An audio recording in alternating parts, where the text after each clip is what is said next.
dejar de comer ese tipo de alimentos, pero pongamos las cosas en orden. Quizás el mayor problema se genera con el maíz, porque en el plan de Estados Unidos, que luego voy a comentar, efectivamente el uso de maíz tan importante afectó la ecuación económica. Pero también pensemos que ese efecto de sustitución de Estados Unidos hace que importe menos petróleos o derivados. Si uno mira quiénes son los amigos y los que no son amigos de Estados Unidos, si produce mucho etanol, va a importar menos petróleo derivado. ¿Quiénes son los países que están primero en la lista para participar menos en ese comercio internacional? No hace falta que se los diga. Por eso también la lucha. Y está bien del lado de un país sudamericano que tiene fuertes intereses. Si yo fuera su presidente, defendería mi fuente de ingresos, que es el petróleo, no me cabe ninguna duda. Desde esa posición lo felicito. Nosotros tenemos que velar por nuestros intereses. Veamos qué pasó con la sed del petróleo. Estas son estadísticas recientes. Voy a reducirla por una cuestión de tiempo, queda la presentación. En el año 98 se consumían casi, básicamente, 74 millones de barriles diarios de petróleo. Estados Unidos participaba con casi el 26%.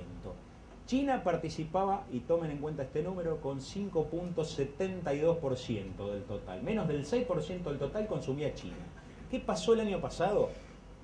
Estados Unidos creció en una década el 9.4% en el consumo de petróleo, mientras que China en una década aumentó casi el 86% su consumo de petróleo. El crecimiento de China a tasas del 10% anual acumulativo promedio cambió el paradigma, la estructura del mercado de petróleo.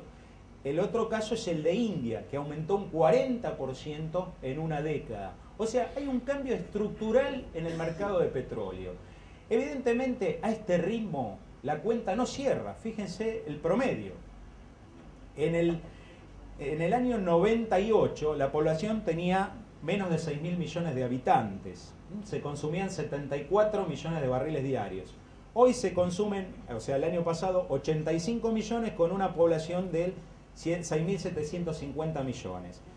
El incremento de la población en 10 años fue del 13%. El incremento del uso de petróleo fue de más del 15%. Sobre un recurso fósil, sin dudas estamos cerca de lo que se denomina peak oil, el punto de mayor producción a partir del cual va a decrecer inexorablemente. Muy probablemente lo estemos viendo de 10 a 15 años, salvo que aparezca la posibilidad de explotar reservas marinas realmente a costos accesibles. Por supuesto que con un petróleo de más de $100 las posibilidades se acrecientan. Todavía hay reservas, pero cada vez el petróleo es más pesado, o sea, contiene más azufre y cada vez es más difícil de extraer. Tenemos el caso de las arenas bituminosas que están en la cuenca del Orinoco en Venezuela y en el estado de Alberta en Canadá. Es un reservorio muy grande, pero para extraer de esas arenas 1 tonelada de petróleo se requiere un movimiento de rocas y de arena muy fuerte, con costos elevadísimos y colaterales ambientales muy, muy importantes. Consideremos esa situación. Por lo tanto, el desarrollo de energías alternativas, digamos que está prácticamente asegurado. Ya se van ubicando en un contexto donde vienen los biocombustibles. Sigamos entonces. Vamos a ver algunos números interesantes. Ya no vamos a hablar de fuentes primarias, que son las materias primas que generan la producción de derivados, de combustibles de los que conocemos. Veamos algunos números del consumo de gasoil y de naftas en el mundo. Gasoil o diésel, naftas o gasolinas. El año pasado, son estadísticas recientes.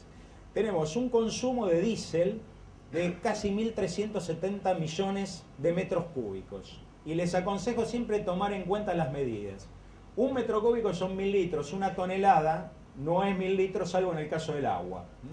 Entonces, en este caso, 1.370 millones de metros cúbicos son 1.157 millones de toneladas. El gasoil se usa para el transporte, pero también tiene otros usos importantes. Para el agro, como combustible de calefacción, es muy usual en Europa y en Estados Unidos, para la generación de energía. En cambio, las gasolinas prácticamente se utilizan para el transporte. Con lo cual, si uno hace solamente una cuenta del uso en transporte, es más importante la gasolina que el gasoil o diésel. En este último caso, la participación en el transporte de gasoil o diésel es de alrededor del 60% del total producido.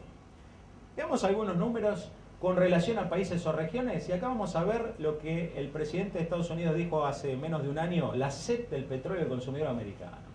Recuerdo hace unos meses atrás me subí en una 4x4 traída de Estados Unidos que a 130 kilómetros por hora consume 32 litros de combustible cada 100 kilómetros. Digo, ¿cómo no vamos a estar así? Veamos los números.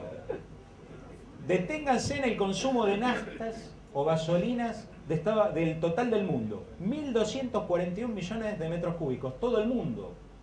El PBI de Estados Unidos representa menos de una cuarta parte del PBI mundial medidos en valores de dólares, no en la paridad del poder adquisitivo, porque si no ahí otras son las cuentas donde la participación de China e India es mucho más grande por la canasta de productos a menor precio que generan estas economías. 1.241 millones de metros cúbicos en todo el año gasolinas. Estados Unidos se lleva 524 millones. Importante, ¿no?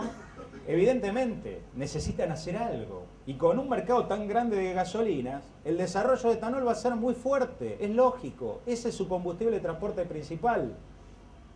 Entonces es lógico que haya un plan en Estados Unidos para sustituir parte de este consumo. El 20% de este consumo que va a ir creciendo, Bush planteó sustituirlo. Ahí aparece el problema con Venezuela. Son 132 millones de metros cúbicos, es un número enorme. Venezuela se ve amenazado, es lógico, es su principal cliente. Va a perder participación en el comercio. Pero al mismo tiempo Estados Unidos necesita un proveedor confiable. Planteó a varios países de Sudamérica el tema. El gran proveedor es Brasil. Nos plantea a nosotros como Argentina y nosotros somos renuentes a subirnos a ese tren. Un mercado muy grande, donde hay que reducir los colaterales, pero no lo podemos desaprovechar. Nos están golpeando la puerta y no estamos seguros de participar. Es un mercado enorme. Lula tomó enseguida el tema con toda seriedad y se convirtió en un embajador de los biocombustibles en el mundo. Es una gran posibilidad que se le presenta a Brasil, que viene trabajando con el tema de etanol de caña desde la década del 70. Recordemos que Argentina comenzó un poquito antes de Brasil. Tenemos la Estación Experimental Agroindustrial Obispo Colombres en Tucumán, que es la pionera en el etanol, y se llevaron los conocimientos, como ha pasado muchas veces en Argentina. Realmente pensemos cuánto tenemos que cambiar. Tenemos materia prima, gran calidad de conocimientos muchas veces desaprovechados.